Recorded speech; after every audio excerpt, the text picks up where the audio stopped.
All right, so our first presenter in the second half is Karl Schutz, and we're going to talk, he's talking about the face of American Goodwill in East Asia, Millard, Rusk, and the Cold War, contextualizing the curious beginnings of double eyelid surgery in 1950s Korea. And that's the longest title we've ever. I know, it's a mouthful. It's a mouthful, trust me, I know. All right, Karl.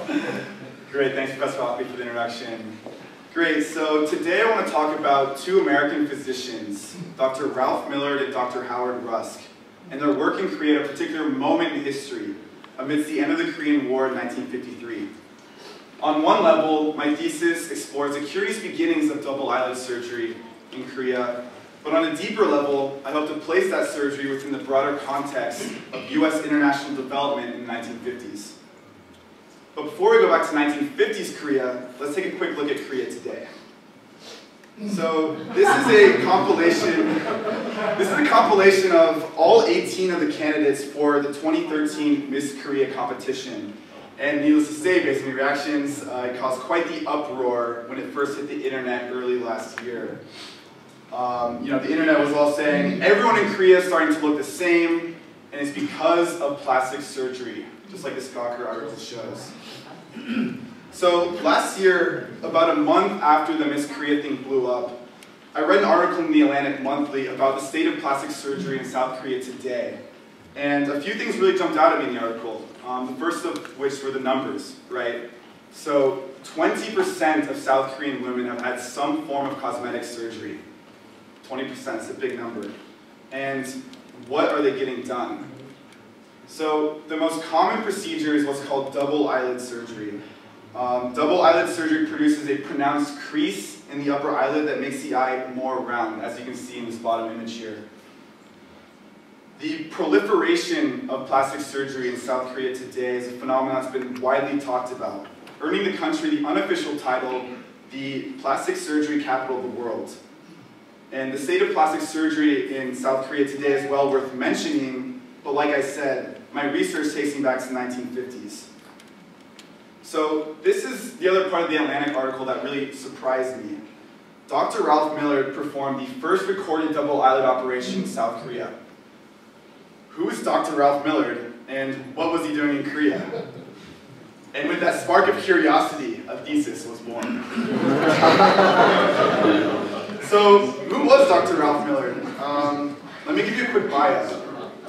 He was born in St. Louis in 1919, went to Yale, then Harvard Med School. He made a name for himself as an expert in fixing cleft lips, and he spent most of his life working in private practice in Miami. In 2000, he was named one of the top 10 plastic surgeons of the millennium by the American Society of Plastic Surgery, but in 1953, he was drafted by the Marines to serve in Korea. So I want to talk first about Millard's war-related surgical work in Korea and how he thought about it, generally speaking, before we talk about double eyelid surgery. All the quotes from Millard and images that I use of him come from articles that he wrote and from his autobiography. And I very consciously limited the scope of my research to Millard's ideas and perceptions about Korea. So at the core of my thesis is an exercise in intellectual history, unpacking Millard's ideas and influences and contextualizing them with the ideas of the time. So Millard arrived in Korea in November 1953, determined to incorporate plastic surgery into the Marine Corps' higher-level directive to perform rehabilitative work on the war-ravaged Korean people. So the Korean War had ended 4 months earlier, and there was plenty of work to be done. Most of the work he did was reconstructive, repairing cleft lips, working with lepers, fixing natural deformities, and healing war-related damages like napalm burns. The great potential he saw for reconstructive plastic surgery work led him to say about his post in the country, "This was indeed a plastic surgeon's paradise." So before we go any further, I want to say a few words about what was going on in Korea in 1953 when Millard arrived, and in particular the ever-increasing importance of the Korean Peninsula to US policymakers in Washington. Korea was a key Cold War zone, and there were a few things that gave Korea significance in the Cold War. In 1948, Korea was divided into Soviet-occupied North and US-occupied South. Then there was the loss of China to communism in 1949, and of course the Korean War from 1950 to 1953. So in the 1950s, the US turned more and more of its attention to South Korea as a critical stage upon which it could dramatize its liberal development in East Asia. And in fact, South Korea was home to the US's largest development effort in the world in the 1950s. And Millard was part of that development effort. Millard said plastic surgery would be visible evidence of American goodwill in Asia. It was a direct type of aid that Koreans could see and appreciate. And he made a point to distinguish plastic surgery from other, more traditional forms of foreign aid, specifically government-to-government aid money, which he thought was unearned and caused more chaos and waste. That's not to say he disagreed with the goals of American foreign aid at the time. It was more a criticism of methodology. He wanted to contribute to spreading goodwill in Korea in a more personal, direct way through plastic surgery. So this quote is really interesting because you really see the Cold War influences here. Millard's talking about how after each deformity was corrected or improved and the Korean returned home, America had won the heart of the patient, his family, and possibly even a part of his village. So here Millard argued that plastic surgery had the power to win the hearts and minds of the Korean people, making it a powerful weapon in the cultural Cold War arena. Now, Millard's time in Korea has not been defined by his war-related reconstructive work. The handful of double eyelid surgeries he performed has come to define his legacy while shrouding it in controversy. Through double eyelid surgery, the Oriental eyelid would be made to look more like that of the Occidental. And Millard made this intended transformation explicit when he came up with a name for his procedure. He called it Occidentalization. So, after digging into the history, it turns out that Millard was not the first person to perform double eyelid surgery in East Asia. The first published account of double eyelid surgery goes back to 1896 in Japan. And doctors in Japan, Hong Kong, and Singapore were all doing different things to create the double eyelid look in their patients when Millard arrived in 1953. And Millard knew that. He actually talked about what other people were doing at the time. The important distinction to be made here is that Millard designed a new surgical method of achieving the double eyelid look. Millard's procedure departed from the other methods at the time with its sophisticated combination of plastic surgery techniques. So you have 1, the complete removal of the epicanthic folds, which is called epicanthoplasty. 2, taking out the fat above the eyes, supraorbital lipectomy. And 3, reshaping the nose, rhinoplasty. So he did not invent double eyelid surgery, but he did innovate. More than innovating on the procedure itself, Millard staked out his contribution to the field of double eyelid surgery with his bold claims on perceived identity transformation in his patients. His double eyelid surgery, he said, would help Koreans look more American, which in turn helped them pursue the American way of life. So let's take a look at 2 of his patients. Here we have a Korean translator. Before the surgery, according to Millard, the translator's slanted eyes prevented Americans from trusting him. But after the surgery, he became a Christian and hoped to travel to the US to become a priest. The important point here is that Millard claimed his surgery did not just modify the appearance of his patients' eyelids, it changed their identities. Patient number 2. Here we have a Korean prostitute who serviced American GIs. Her motivations were economic, and here's a great case of how the surgery was wrapped up in American power and in particular sex. So, according to Millard, the core of his double eyelid patients were Korean prostitutes trying to look more attractive to American troops.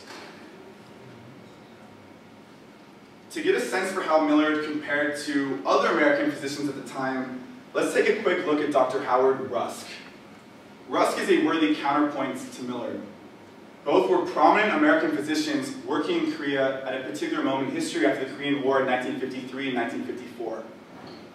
And almost all of the information I found on Rusk I got from the Howard A. Rusk Papers, a rich primary source archive in St. Louis at the University of Missouri. The quotes and images in the following slides are from those archives. Rusk traveled to Korea twice in 1953, once in March and once in August, on 2 week-long investigative missions sponsored by the American Korean Foundation. The AKF sent him to Korea to investigate the nature and degree of Korea's health problems, and to return with a specific set of recommendations for medical programs the AKF could sponsor. The American Korean Foundation was a nonprofit founded in 1952, and it channeled voluntary contributions from American households into a variety of aid programs in Korea. Now, there were a lot of aid programs in Korea in the 1950s. What made the AKF different was its people-to-people approach. So the AKF received funding directly from the American people, and it made a point to only sponsor programs that directly benefited the Korean people.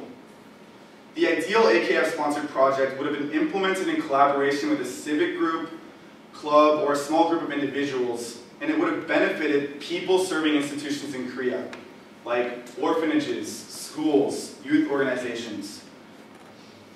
One example of an AKF program was its physician training program, which would send Korean physicians to the US to receive medical training. And there are really two purposes to this program. One, they'd be trained in the latest medical techniques, and two, and almost more importantly, at least to Rusk, they'd be trained in the American way of life. And you actually see President Eisenhower recognizing the power of people-to-people programs. And here in this letter, it's a quote from this letter, we see Eisenhower commending Rusk's physician training program in particular. According to Eisenhower, Korean physicians trained in America served as interpreters of the American way of life. Rusk firmly believed in the transformative power of the AKF's people-to-people programs in turning Koreans from gooks to friends. At a fundraising luncheon in New York City in July of 1953, Rusk spoke about how charitable works changed GI's attitudes and made Koreans friends. Interestingly, in this quote, nothing about the Koreans themselves changed. All that changed were the attitudes of American GIs. So it's funny, this project all came about after reading about Ralph Millard in the Atlantic Monthly. And initially I wanted to understand why Millard, of all people, invented double eyelid surgery in East Asia, right? I realized pretty quickly, though, that Millard did not invent double eyelid surgery. And even if he had, it would have been almost impossible to connect his eyelid surgery in 1953 to the plastic surgery in Seoul today. The focus of my thesis quickly evolved then into an exercise in intellectual history.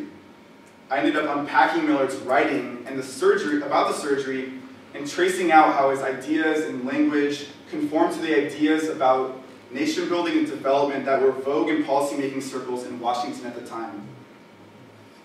Millard and Rusk, his counterpoint, both shared a common motive to turn Koreans from gooks to friends. Millard through double eyelid surgery, and Rusk through the personal connections embedded in his people-to-people programs. The motives align with the basic goal of US international development programs at the time, to persuade people abroad that their aspirations were best achieved by following in the footsteps of the United States. If we can draw any conclusion about Millard and Rusk's work in Korea, it is that their work exemplified the type of bottom-up efforts led by individual Americans that came to define the great American mission in the post-World War II international development arena. So revisiting Rusk in my thesis broadens the scope of the historical debate on Korean double eyelid surgery and makes it less about Millard the individual and more about US influence and power in Korea in the 1950s and beyond. Thank you.